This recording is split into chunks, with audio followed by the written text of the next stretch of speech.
There we are. All right. Hi, everybody. I'm So, Rebecca. yep, it's Rebecca and Kyle. I'm just going to welcome our students here. Teachers, have your cameras and your mics off. Thanks for doing that. And we're really excited to have you join us as we talk with operations specialists at Arch Solar, Rebecca Nicholson and her colleague, I think Kyle, and she's going to introduce herself. And it's going to be fantastic. I'm so excited to learn with them what they do when they're building a solar array to help make electricity that comes to our homes and businesses.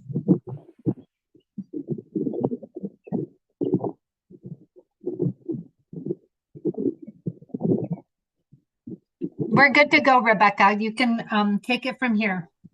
Sounds good. All right, we're happy everyone could join us today.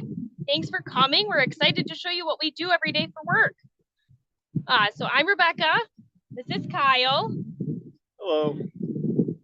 Kyle gets to work mostly in the field. So he's outside every day, and I get to work mostly in the office. But occasionally I get to come out and have fun. So today we're going to take a look at the solar field. I'll turn my camera around so you guys can see it. All right. So we're on a big solar site today.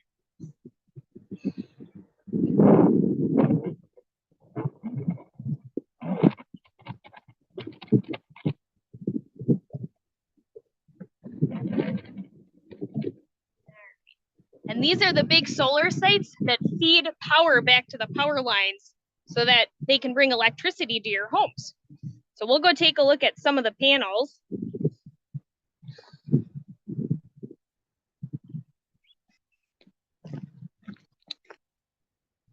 So here is our row of solar panels. I think we have about 70 rows on this site.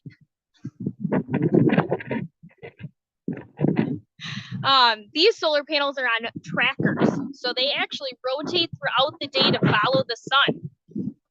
So Kyle will point to the part that rotates.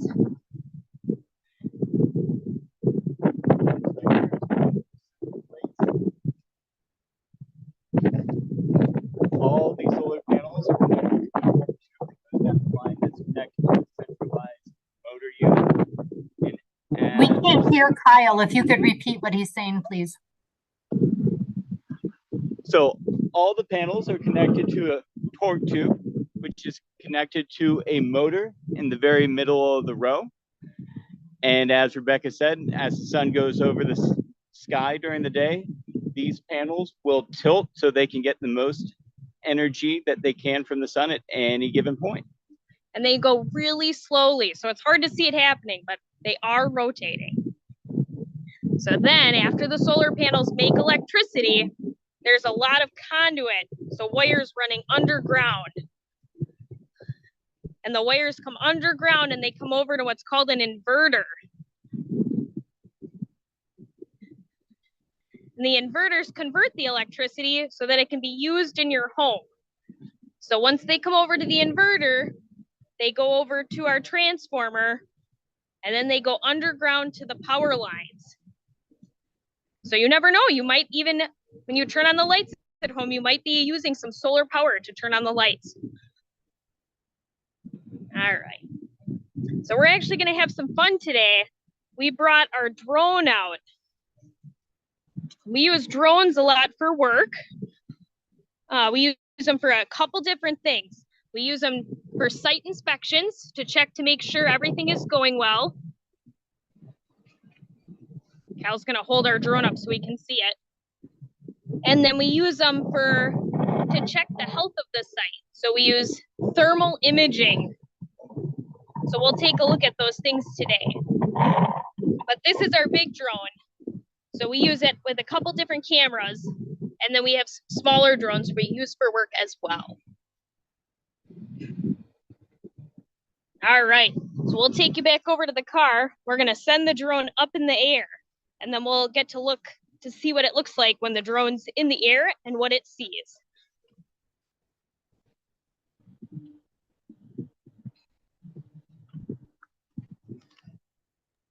And while Rebecca's walking over to set that up, I see we have a couple questions already in the chat, but you can keep them coming. And when she's done talking around 2:20, we'll use the last 10 minutes to ask as many questions as we can. All right. Kyle, do you want to get a view of the drone taking off? Sure do.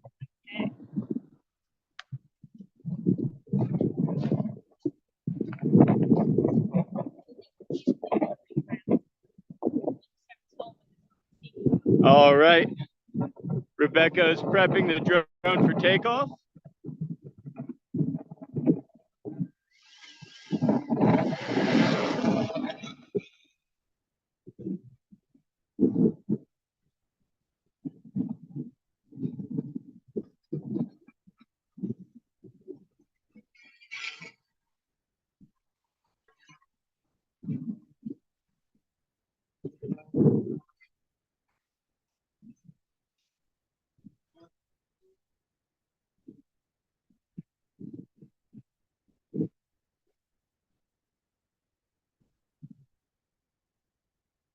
Okay. We'll have to tilt the screen so that they can see. So now that the drone's in the air, we can take a look. This is what our drone sees from the sky. So right now we're just looking at the neighborhood down below. We'll adjust our camera so that we're looking at our solar panels.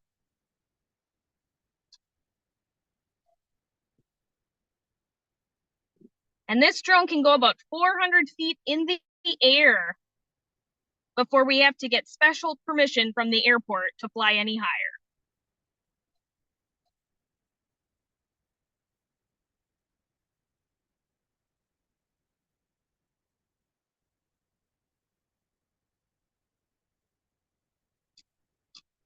All right. So part of our job when we come out to the field is to look at the overall health of the solar array. So we look for any of these rows that might not be tracking with the sun throughout the day. And then we also look for any problems that might arise on site.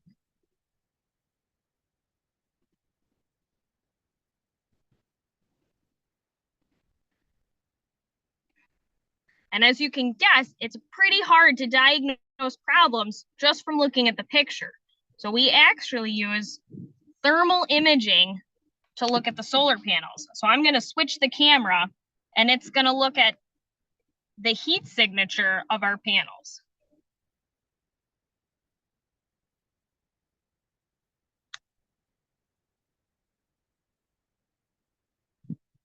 All right, so you guys can see our black and white picture and it shows our solar panels a little better.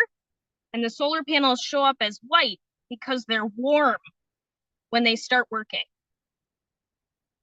So we like to see nice white hot solar panels. That means they're producing power. We can get a little closer down below.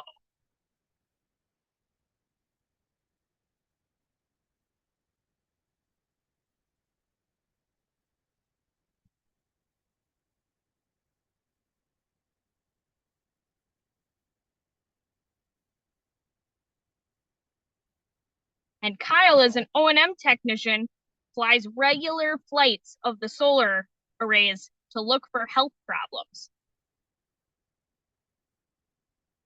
So this is a brand new site. We don't have very many issues today to show you.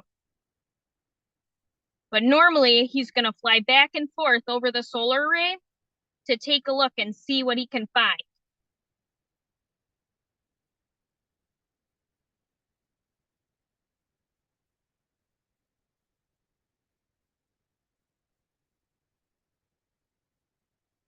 All right.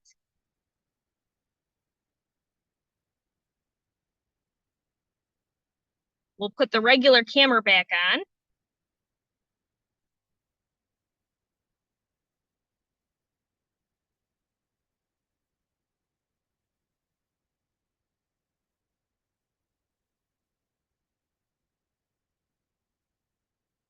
Okay.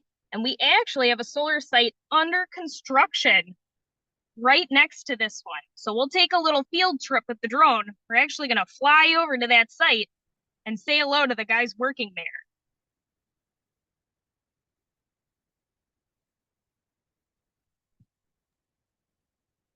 I'm wondering, are you using like a joystick or the iPad to fly the drone? Oh yeah, Kyle can show you our controller. Oh, wow. Okay. And it shows you, could you point on the screen of the controller where it shows you how high up your drone is? So it's actually shown on the screen on our iPad here. Oh, okay. 360 feet in the air right now. Okay. Nice.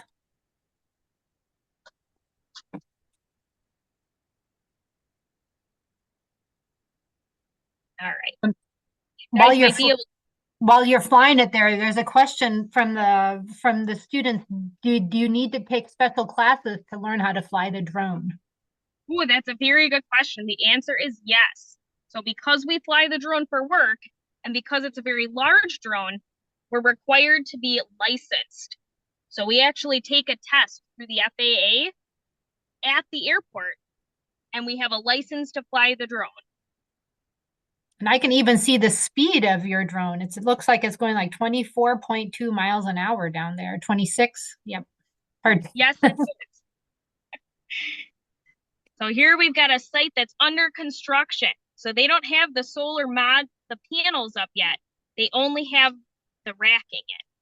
So if you guys can take a look below, hopefully you can see on our screen the guys working down below on this site. What are those white, what are the white kind of blobs that are along there? They look like cubes along rows of white Yep, line. those are the solar panels waiting to be installed.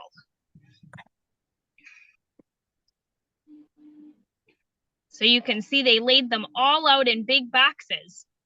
And one box at a time, they unload them and they put the modules on the racking, which are those long, skinny silver bars you see.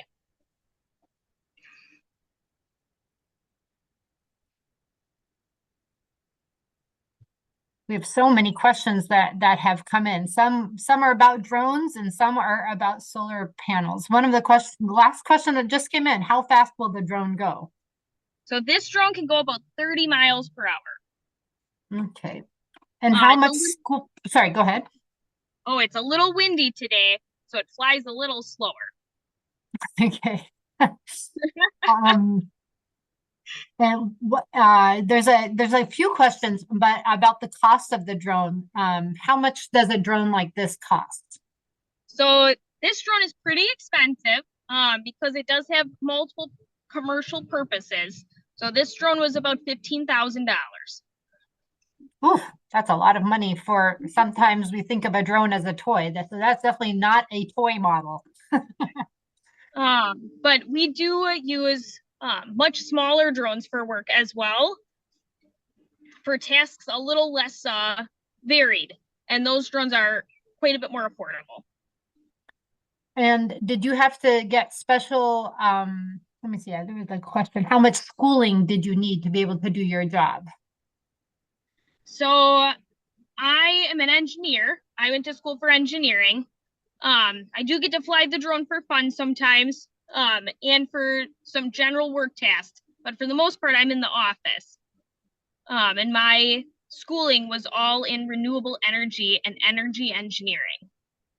Oh, cool. We heard from another engineer in renewable energy earlier today. He is graduating from the Milwaukee School of Engineering, and he works at Ingeteam in wind energy. So it's cool to see a different kind of renewable energy. Why student Mrs. Mish's fifth grade class, why do you need special permission from the airport to fly higher? So anything above 400 feet in the air is considered controlled airspace. So legally, you can't fly anywhere in the US 400 feet higher than the ground without permission from an airport. And that's why you have to know how high it is, so you know that you can stay within the law, probably, right? Yep. We have a question. I'm going to switch over to some solar panel questions. Have any of the solar panels you showed us been found broken before? They definitely have. So we've had some solar panels that have had hail damage. And then we have other solar panels, because they are glass, they are occasionally prone to breaking. Excellent. What does a solar panel look like if it isn't working properly? Like when you fly the drone over, what would the picture be like on your screen? So you guys remember the white rose we showed you earlier? That's what the solar panel looks like with the thermal imaging, but it is impossible to tell with a regular picture. I'll show you our solar panels here, if the solar panel is on or not. Mm-hmm. So this is what our solar panel looks like on a normal basis. And I can bring the drone over and we'll show you what the solar panel looks like on the thermal camera quick.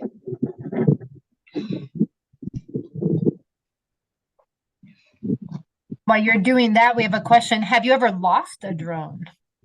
So I have not lost it, but I have crashed the drone before. Cool. And does it break when it crashes?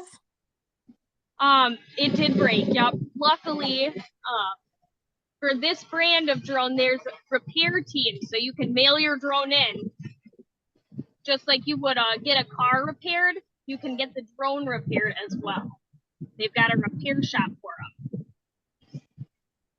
That's another type of job for students to be thinking about as well. Is if they think drones are really cool, that's an industry that didn't exist probably when their parents were kids, because we didn't even have drones back then. Thinking about solar panels, how much energy does the solar? So actually, before I ask this question, could you explain the difference between a solar panel and a solar array, please? And maybe using the picture on the iPad, you could help us understand the difference. We definitely can. So I'm gonna go to our regular video here. So you can see these little rectangles. Each one of these is a big solar panel, like we showed you from the ground. And then if we change our angle a little bit here, you can see our rows stretch all the way back into the field. And this whole field is considered a solar array. So one solar panel. So if we think about Legos, like a solar panel is like one Lego, and a solar array is like a building you made out of Legos or something. That is the perfect analogy. So I think we have about 800 solar panels in this solar array. I think you just did some quick mental math. Am I right? Oh, well, I might have had some work in designing this site, so I may have cheated. Because it looked like you were counting rows. So speaking of math, how important is math for the work that you do? So the math is important for the work both I and Kyle do. I do a lot of math from the beginning to make sure that our arrays are sized appropriately and that we have the appropriate amount of land to put the array size we need on. Kyle, how do you use math in your job every day? So I use a lot of addition, subtraction, multiplication, and division to make sure that we have the right amount of parts in the right places that can provide the right amount of power. Perfect. So this is the same math that students are working on in elementary school. You just keep using it and you get better and better at it too. That's awesome. Third and fourth graders on Washington Island ask, what if all the solar panels break? So usually if all the solar panels are broken, it means there was a big weather event. So a tornado or a big hailstorm, in which case solar arrays are usually covered by insurance, similar to how your house is insured. And the insurance company would then help out the solar array owner. Perfect. But we would have to come and replace all of the solar panels if they were all damaged. And I think we didn't do this in the introduction, and that's probably my oversight. But what company do you work for, and how many employees work at your company? Yeah, so we work for Arch Solar and Arch Electric. They're all part of a big company. We probably have about 100 employees now. All right. And that's a Wisconsin company that's based down in Plymouth, Wisconsin, if I am correct. Is that right? Correct. Yep. So we're headquartered in Plymouth. We've got a couple offices throughout Wisconsin, and then we do a lot of work in Illinois as well. So we are in Illinois today. This is one of the sites we're building in Illinois. But we also do rooftop solar. So we put solar on regular homes, and then we put solar on schools and churches as well. Okay. How long does it take to build a solar array? So this array took about 6 months to put together. There's a lot of parts and pieces that come in after the modules go in, and it mostly has to do with what's underground. We can take another look at these inverters over here too.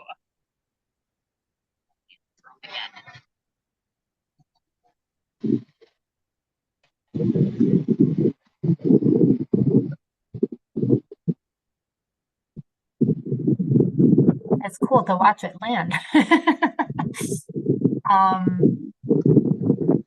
How much Milton third graders would like to know, how much energy do those solar panels produce? So how big is this array? 3 megawatts? Yes. Do you know the answer to this question, Kyle? No. I think this site produces about 6 megawatts a year, I want to say. Okay, and when we were talking to the to Inga team, the wind turbines, I think were 1.5 or 2 megawatt turbines. So just so students can kind of have that comparison there as well. Yep. So your wind turbines, usually one wind turbine is going to generate a lot more power than one solar panel, which is why we need so many of them to make up our solar array. How many acres of land are the solar panels on for the array where you are now, approximately? Yeah, so this array is only about 15 acres. Okay. The one we visited that's under construction is about 25. But they do make much larger solar arrays, and so they call them solar farms, and those can be thousands of acres big. Is there backup power source for the solar panels if they break? Asks one of the classes. So the solar is actually, I would say, the backup power for the grid. So this solar array doesn't have any batteries that would store energy, but they do make some solar sites that they'll install batteries. So when the sun isn't shining, the batteries can take up pushing power out to the grid. So the solar panels fill the batteries up during the day, and then when it gets dark, the batteries push that power out to the grid. All right, we're going to switch back to asking questions about you. You said that you had studied engineering. There's a question from Mrs. Penner's class. What made you choose this career? I really wanted to help the environment. That was my goal when I went to college. And so I looked at a lot of different options for helping the environment. And I knew I wanted to be an engineer. So I looked at different careers that would help the environment, that would let me be an engineer. And energy engineering was one of the big ones. There's so many questions, and they're not sorted. How about Kyle? Why did Kyle choose his career? Same answer. To help the environment, and I like working with my hands. So this, I get to do both of those things at the same time. All right, awesome. The quick question, how big is one solar panel? So we can go take a look. These solar panels are pretty big. They're probably about as tall as Kyle is. They might even be a little bit taller. Kyle's gonna stand next to one and I'll switch the camera around so you guys can see. All right, wow. Kyle will be your model for how big the solar panel is. I'm 5'11". So it's more than 6 feet. Yep. So the solar panel itself is very thin. They're not very wide and they're not super heavy considering how big they are. So this piece right here is the solar panel itself. And what kind of material are they made out of? Because we can't see on our screens. Oh, sure. So they've got glass on the top, and then the frame is usually aluminum. And then you'll see that they've got little rectangles inside of them. So just like the solar panels make up the whole solar array, the solar panel itself has cells. So you'll see the little rectangles are individual cells that make up the solar panel. Mm-hmm. And are there different kinds of solar panels? Asked a class of 4th graders at Lake Superior Elementary, I think is what that is. There are different types of solar panels. They're all designed to generate electricity using the sun, but there are solar panels that use different materials. And then there are solar panels that are designed specifically for different uses. So you might have seen smaller solar panels on your houses. They also make portable solar panels that you can take camping. Oh, cool. So we just have a couple of minutes left and we have a bazillion more questions. So I'll try to get to some of the ones that are repeated. What is the scariest thing that has ever happened on the job? Oh, I think the scariest thing that happened to me on a job was crashing the drone. I had a flock of birds fly into the drone and I had to go hunt for it in the woods. On one of the sites we had. Kyle, what's your scariest story? Probably that time Rebecca crashed the drone. And what was the first job experience you had before getting this job? So I definitely did not start out in this field. I actually worked on a farm, like a real farm. That was my first job. And then I worked a lot of different jobs when I was figuring out what I wanted to do and what I wanted to go to school for. So it took a little while to figure out that I wanted to be an engineer and what type of engineer I wanted to be. I tried civil engineering and I tried agricultural engineering first. Awesome. Okay, and I think this will be our concluding question. What is your least favorite thing about your job? And what is your favorite thing about your job? Ooh, I think the least favorite thing about my job is sometimes it's a lot of driving. I am down by St. Louis today and I live up by Milwaukee. But aside from that, I think the favorite thing about the job is knowing that while I love what I do and I love the company I work for, I'm also helping the environment. And it makes it feel like we're part of something bigger than just building solar panels. That's great. Well, thank you both so much for your time, for taking the time to share your really expensive piece of equipment with us and show us how it works and what you get to see, and coordinating your day so that all of these classrooms could take advantage and have an awesome field trip, because I don't think in real life you'd be able to accommodate 36 classrooms on a job site. So I'm glad we got the behind the scenes view of all of that. And we will email you the questions that we didn't get to. And if you find the time to answer some of them, we'd love to share those back with the classrooms. I would be happy to answer any questions. All right. Thank you so much. And teachers and students, if you'd like to unmute and say thank you to our guests, I'm sure they would love to hear your beautiful voices. Thank you. Thank you. Thank you. Thank you, guys. To join us today.